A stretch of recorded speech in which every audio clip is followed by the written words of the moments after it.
Hello, friends. This is Dave Hurwitz, executive editor at ClassicsToday.com, here with the next in our series of works that never seem to work, at least on recordings, most of the time. That doesn't mean there haven't been some great ones, but most of the time. And today's nomination is Richard Strauss's tone poem, Ein Heldenleben. Oh, what a mistake this was. Goodness gracious. I always thought that it was a piece that really ought to be turned into a suite. You know, you do the hero, the love scene, the battle, and it's over. And the rest you could just jettison. Now, there are numerous problems with Ein Heldenleben. The first problem is that Strauss, although he was a great composer, let's not kid ourselves. I mean, he joked about being, a wonderful second-rate composer and whatnot. But he was a great composer, period. He really was. But he had no sense of timing. None whatsoever. There are some works where everything sort of slots into place, but most of the time he doesn't know when to end or how. And so if you look at the operas, for example, one of the jokes about Strauss operas is that the singing starts when the opera ends. In other words, the story's over and the plot's all worked through, and then all the characters come to the front of the stage and they just start singing for the next 15 minutes, well past the point where the thing should have ended. That's where, you have it in that the final trio in Der Rosenkavalier. You have it in Die Frau ohne Schatten. You've got, Salome sitting there with the head mooning about endlessly. These things, they just keep going. And that's also true of his tone poems. And it's particularly true of Ein Heldenleben. Now, some of them work. Till Eulenspiegel has an ending that's fairly decent. Even Zarathustra, although the ending is terribly disappointing, at least it's sort of quick. He gets it over with. But not Ein Heldenleben. Let's just go through the piece briefly and pick out the good bits and the bad bits. First of all, the opening, the hero. It's wonderful. You got this great tune. It's striding along an E-flat major, 8 horns blasting out. Oh, what could be more fun, right? Then you've got the critics. Now, the critics, it's mean, it's nasty, it's snarly and spiteful and annoying. And that's what they are. And that's okay. It's sort of toward the beginning, so you can get through it. And it's fun. It's funny. It's satirical, snappy. So that's okay, too. Then you get Mrs. Strauss, his girlfriend. Oh my God, is she annoying? She is annoying. That's the point. It's not that it's not an accurate portrait of the girlfriend who he loves anyway. That was the whole point. Pauline Strauss was irritating as hell. Everybody who knew her sort of felt that way. But, she was a wonderful support for Richard. She loved him unreservedly. She drove him crazy, and he thought she was just adorable. He loved everything about her, even the difficult parts. And it was a wonderful relationship that they had. Delightful. I don't want to hear about it musically. I really, really don't. It's like, goodness gracious. It just goes on and on and on with her cajoling and whining and screeching, and then the violin keeps playing, and violinists love it. It's a great thing for the concertmaster to do. It's just, irritating. And finally, when the love scene comes in, it's like, oh my God, finally. Although why bothered after all that? It's hard to sort of fathom, but it's a beautiful love scene. It's lovely music. Ya-da, ya-da-da. The harp's going. Oh, what's not to love? Then you get the battle. So you got the best sequence in the whole piece. You got the love scene, and then the offstage trumpets, and then the battle where Mrs. Strauss is looking on from the sidelines. It's really wonderful. And the critics are all, jabbering away, and they get vanquished, and you have the return of the hero, which is the recapitulation of the whole sort of giant modified symphonic sonata form thing. And you'd think that would be the end, wouldn't you? And what really makes no sense at all is that having vanquished the critics, they come back. The fat one on the tubas. Me. That's me. Bum, bum, bum, bum. That critic. They don't get rid of him.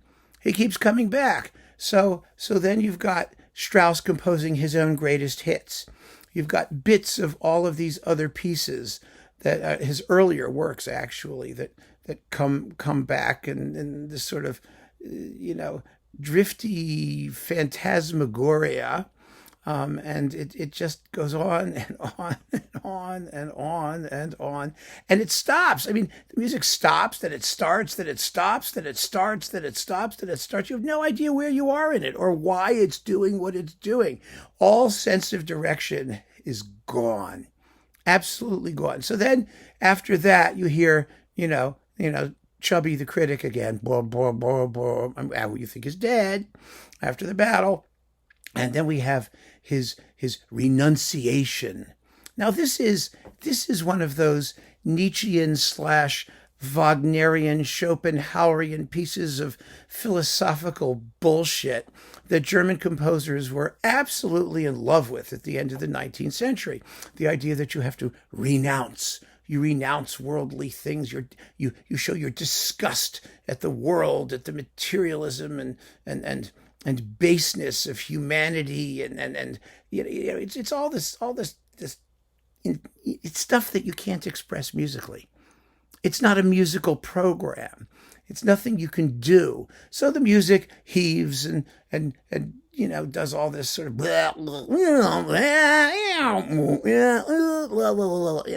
it's doing all this nasty, creepy, ooky stuff, and that goes on for a while. And then he withdraws from the world. Da da da, ya da da da. It's like, oh, he's withdrawing and withdrawing, and he's withdrawing for about 10 minutes. And the thing is 20 minutes longer than it has any right to be. And then, of course, like most Strauss tone poems, it ends quietly. I mean, even his father, Strauss's father, said to him, "Why do you always end quietly? What are you doing?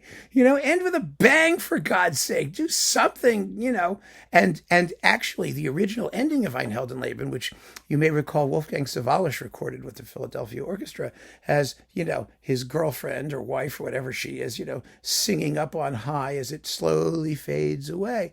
And it was so disappointing and so much of an anticlimax that he added the final crescendo at the end with the brass coming back in, da, da, da, da, ba, and then it fades off quietly. He makes it even more of an anticlimax than it would have been otherwise. Oh my goodness, it's just ridiculous. Now, of course, there have been great recordings of it because Strauss was, the modern tonal composer of the first half of the 20th century. And he was German. I mean, so, all of the great conductors played his music constantly. And of course, you've got Reiner's recording and you've got Kempe's recording. And, they're wonderful performances. I mean, it can be played magnificently and it can almost be made to work. Almost. I grant that. It needs to be done quickly. You can't linger over the second half. That's the key. The key is to keep it moving. But the real problem with it is that, the first part has so much character and luster and, and thrills. And the rest of it has no thrills at all. I mean, there's just nothing there. And it's just a coda on a coda on top of a coda on top of an ending on top of a coda. Right after the battle, it loses itself. And so, my friends, Ein Heldenleben is definitely a work that never really seems to work. And the problem in this case is entirely the fault of the composer. It's inherent in the piece itself. There is nothing you can do about it other than to, if you're a great conductor, you can try and cover up the problems, but they remain problems. They really do. I know if I say this, I'll get a wonderful response, but I'm going to say it anyway. I don't know anybody who likes the last 15 minutes of Ein Heldenleben. Now you will come in and say, I love it. It's my favorite part. Oh my goodness. It gives me goosebumps. I just have an orgasm every time I think about it. Well, okay, good for you. Good for you. But the reality is that the overwhelming bunch of people who listen to Ein Heldenleben come away with it thinking, gee, the first half was really good. And, it kind of dies at the end. If it weren't for that final crescendo, everyone would really be disappointed. I mean, monumentally. I think it's gratuitous at that point because the cause is already lost. But remember, the whole piece is just about defeat.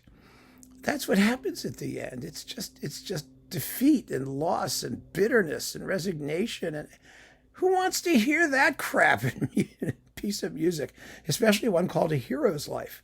I mean, it's false advertising as far as I'm concerned. So there you have it. Works that never seem to work. Keep on listening, friends. Thanks for joining me.